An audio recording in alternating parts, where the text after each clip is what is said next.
सतगुरु के साजी निवाजी प्यारी सात संगत जी, प्यार से कहना धन निरंकार जी।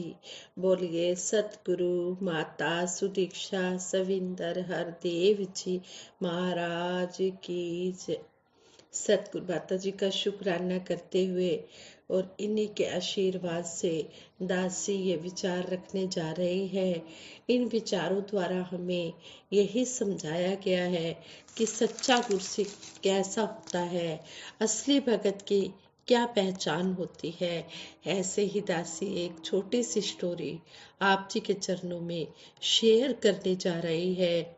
आप जी प्रमाण करें, अगर कोई गलती हो जाए तो क्षमा करें।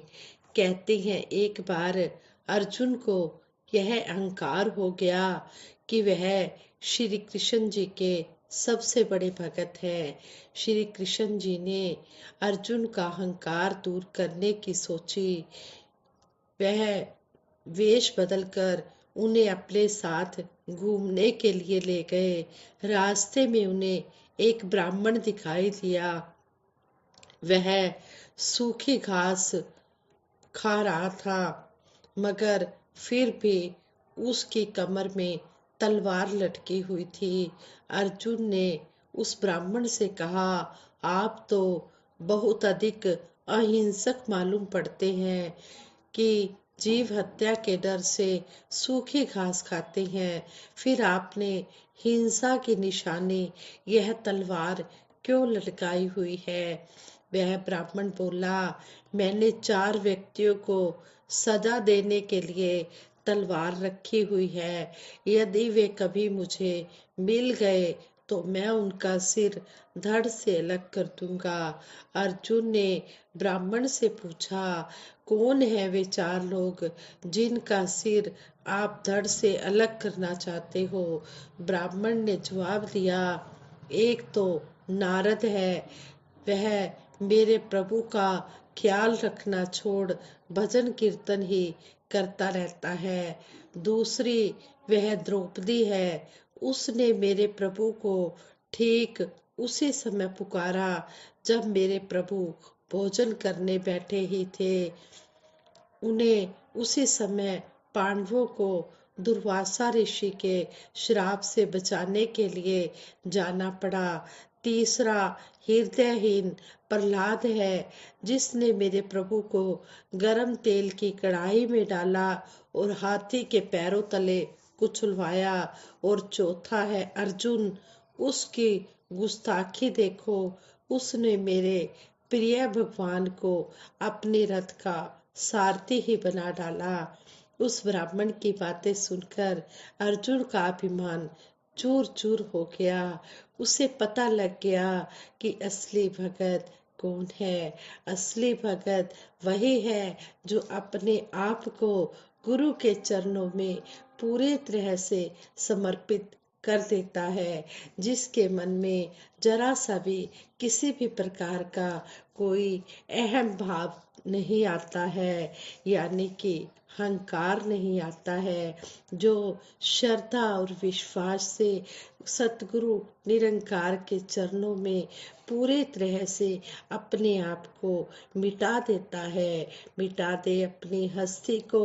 अगर कुछ मर्तबा चाहे कि दाना खाक में मिलकर गुले गुलजार होता है। कहते हैं जिस तरह दाना मिट्टी में अपने आप को पूरी तरह से समर्पित कर देता है तो वो कितना सुंदर पौधा बन जाता है, फिर वृक्ष बन जाता है। इसी तरह जो भगत अपने आप को सतगुरु के चरणों में सरेंडर कर देता है, पूर्ण रूप से समर्पित कर देता है, फिर वो भगत इस प्रभु के मन में बस जाता है। परमात्मा का ज्ञान, ब्रह्म ज्ञान ही सब ज्ञानों में श्रेष्ठ और परम पवित्र माना गया है, क्योंकि इस ज्ञान के द्वारा ऐसे परम तत्व की प्राप्ति होती है जो किसी और ज्ञान द्वारा संभव नहीं है। ब्रह्म ज्ञान से सभी भ्रमों की समाप्ति हो जाती है, अज्ञानता का नाश हो जाता है। जिस साधक में संशय है वो परमार्थ से भ्रष्ट माना जाता है और उसके लिए न सुख है, न लोक है, न परलोक है। जो मन में कोई भी संशय रखता है फिर वो ब्रह्म ज्ञान को पूरी तरह से पा नहीं सकता है। जिसका अज्ञान आत्म ज्ञान द्वारा नष्ट हो जाता है, उस साधक का आत्म ज्ञान सूर्य के सदृश्य परमात्मा को प्रकाशता है, अर्थात परमात्मा के स्वरूप का साक्षात्कार कराता है। ऐसे साधक समभाव को प्राप्त होता है और हाथी, कुत्ता, चंडाल, गायें, स्त्री, सोना, मिट्टी आदि में समभाव से ऐसा भगत देखने लग जाता है। ऐसा स्थिर बुद्धि, संशय रहित ब्रह्मवेत्ता परम तत्व में एकाकार करके अपने प्रिय अप्रिय वस्तुओं पर दुखी या खुश नहीं होता, वह सम रहता है। उसे ब्रह्म ज्ञान की समझ आ जाती है और वह हर एक में इस प्रभु परमात्मा निरंकार का दीदार करते हुए हर घट का आदर सत्कार करता है। घट घट देखे अलग को, पूछे जात न पात। हीर घट घट में इस अलग की लगता करता है। इस अलग के दर्शन करता हुआ ऐसा गुरसिख हर एक में इस निरंकार के दर्शन करता हुआ हर एक का आदर सत्कार करता चला जाता है। उस गुरसिख को समझ आ जाती है कि सभी में है राम समाया, कोई नहीं है पराया। इस तरह फिर ऐसे काम, क्रोध, लोभ, मोह, अहंकार से रहित इन सब पर विजय प्राप्त करके वह व्यक्ति सब ओर से परमात्मा को ही प्राप्त करता है। ब्रह्म ज्ञानी संसार और पुरुष के ब्रह्म ज्ञानी प्रकृति और पुरुष के भेद को अच्छी तरह जानता हुआ प्रकृति से हटाकर अपनी लीव परमात्मा में जोड़ता है और इस तरह वो इस परम पिता परमात्मा का नाम जपता चला जाता है। ब्रह्म विद्या के माध्यम से ही पिछले युगों में भी देवताओं और मुनियों ने मुक्ति को प्राप्त किया।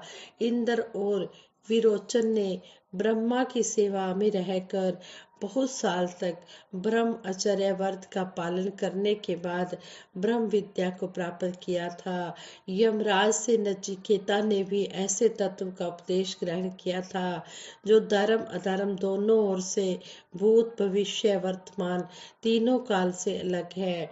नियम के अनुसार मौत के बाद जीवात्माओं में से अपने अपने कर्म के अनुसार कोई तो पेड़ आदि का अचल शरीर धारण कर लेता है, जबकि कोई देव, मानव, पशु पक्षी आदि का शरीर धारण कर लेता है। यहाँ तक कि एक कल्प की सृष्टि के बाद जब दूसरा कल्प आता है तो पिछले कल्प की संसार में जिन्होंने जिन कर्मों को अपनाया था, बाद की सृष्टि में बारंबार रचे गए वो प्राणी फिर उन्हीं कर्मों को प्राप्त होते हैं।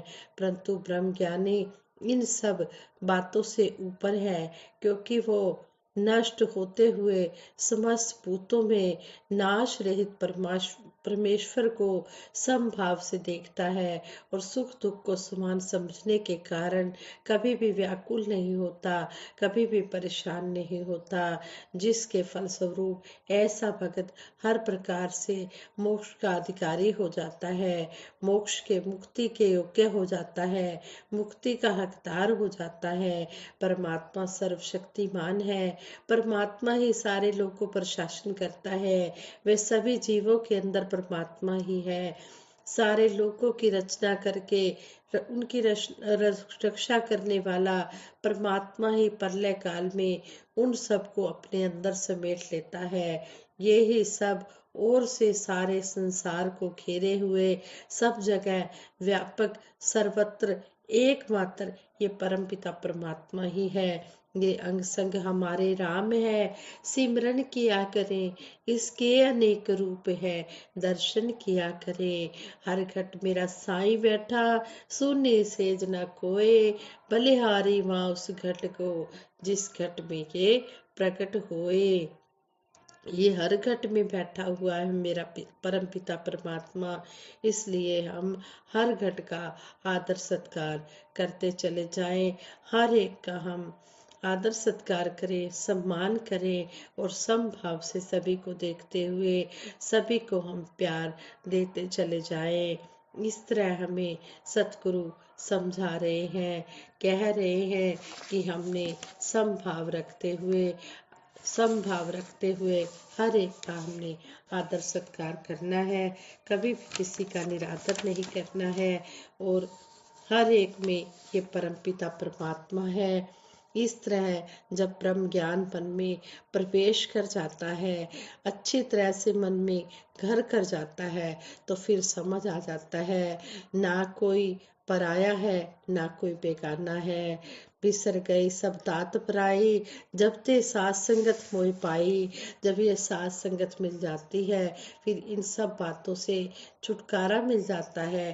फिर सारी बातें हम भूल जाते हैं, फिर संसार की कोई याद ही नहीं आती है। बिसर गई सब तात पराई, फिर बेगानी सारी बातें दूर हो जाती हैं, क्योंकि सारा संसार अपना परिवार लगने लग जाता है। फिर कोई बेगाना नहीं लगता। फिर जिधर देखता हूँ उधर तू ही तू है, हर शय में जलवा तेरा हूँ बहू है। फिर ऐसे गुरसिक को ज्ञान की समझ आ जाती है कि जिधर भी देखता हूँ उधर ये परमपिता परमात्मा ही है। हर चीज में इसी का जलवा नजर आता है। तो असली भगत, असली गुरसिक की यही पहचान है कि जिनको ब्रह्म ज्ञान प्राप्त हो जाता है, उनको ना तो कर्म करने से कोई प्रयोजन है और ना कर्मों के ना करने से कोई प्रयोजन है। जिस प्रकार जलती हुई अग्नि लकड़ियों को भस्म करने में समर्थ होती है, उसी प्रकार ज्ञान रूपी अग्नि सब कर्मों को भस्म कर डालती है। जैसे ज्ञानी कर्मों में आसक्त होकर उनका अनुष्ठान करता है, वैसे ही ज्ञानी सब कर्मों धर्मों के आश्रय को छोड़कर प्रभु की शरण लेकर अपना लोक सुखी परलोक सुहेला करता है। किसी भी स्थिति में परमात्मा परायण पुरुष को कर्म नहीं बांध सकते, क्योंकि ब्रह्म ज्ञानी का ब्रह्म के ध्यान से चित्त नहीं हटता। मन को वश में रखने के लिए ब्रह्म ज्ञानी लगातार संसारिक पदार्थों से मन को हटाकर बारंबार परमात्मा में निरंकार में ही अपना ध्यान लगाता है और सब भूतों को परम देव में ही देखकर परम पिता में स्थित व दृढ़ रहता है।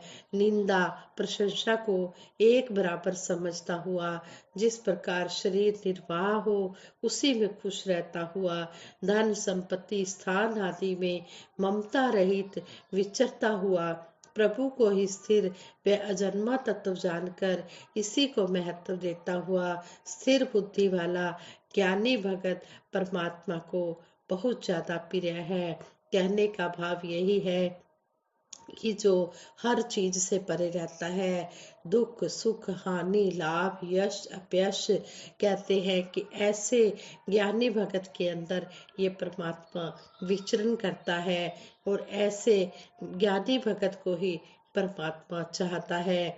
ऐसा ज्ञानी भगत परमात्मा के दिल में अपनी जगह बना लेता है। आओ दातार से यही अरदास करे, सच्चे पातशाह आप जी ने ये मानव जन्म जो हमें दिया है, आप जी ने मानव जन्म देकर हमें ये जो ब्रह्म ज्ञान बख्शा है, हम इस ब्रह्म ज्ञान की कदर कर पाए। दिया है तूने नफीस तोहफा, हमें कदर दे, कदर करे हम। ए खुदाया हमारी नजरों को वो नजर दे, हम तुझे समझ सके। ए खुदाया हमारी नजरों को वो नजर दे। हे मेरे मालिक दीन दयाल, जो आप जी ने हमें ये अनमोल तोहफा दिया है, ये ब्रह्म ज्ञान दिया है, हम हमेशा इसकी कदर करते चले जाए। जो आप जी ने ब्रह्म ज्ञान वाली नज़र हमें दी है, हम इस नज़र से सभी को देखते चले जाए, सभी का आदर सत्कार करते चले जाए और यही देखें कि घट घट में मेरा ये परम पिता परमात्मा बसता है। हम कभी भी किसी का निरादर न करें, हम अपने कर्मों की ओर देखें, अपने गुणों की ओर ध्यान दें, कभी भी किसी के अवगुण न देखें ना अवगुण किसी के, गुणों के ग्राहक हम बने। हम हमेशा गुणों को ही देखते रहें। किसी के अवगुणों को न देखें। इसी तरह हम अपना ये जीवन गुजारते हुए जाएं। कभी भी हम ये हीरे जैसे जन्म को व्यर्थ न गवाएं। ये श्वास बीतते जा रहे हैं, इन श्वासों की हम कदर करें। श्वासों का क्या भरोसा, रुक जाए चलते चलते। जीवन की है जो ज्योति, बुझ जाए जलते जलते। इन श्वासों का कोई भरोसा नहीं है, ये कहाँ पर रुक जाए, ये जीवन की ज्योति कब बुझ जाए। इसलिए जीवन ज्योति ये रहते हुए, ये मानव जन्म के रहते ही, श्वासों के रहते ही हम इस परमपिता परमात्मा को जानकर इसकी भक्ति करें और सेवा सिमरन सत्संग करते हुए अपना लोक सुखी परलोक सुहेला करें। औरों को भी प्रेरणा देकर इस ब्रह्म ज्ञान के साथ जोड़ें। दासी से विचार करते हुए बहुत सी गलतियां हुई होंगी, उन गलतियों के लिए आप जी क्षमा करें। आगे के लिए सुमत बख्शना। सबके भले की कामना करते हुए सतगुरु के चरणों में अरदास है। तू ही निरंकार, मैं तेरी शरण हाँ, मैनू बख्श लो। तू ही निरंकार, मैं तेरी शरण हाँ, मैनू बख्श लो। तू ही निरंकार, मैं तेरी शरण हाँ, मैनू बख्श लो। बोलिए सतगुरु माता सुदीक्षा सवितर हरदेव जी महाराज की जय। निरंकारी राज माता गुरु बचन अवतार की जय। नाथ संगत जी प्रेम से कहना, धन निरंकार जी।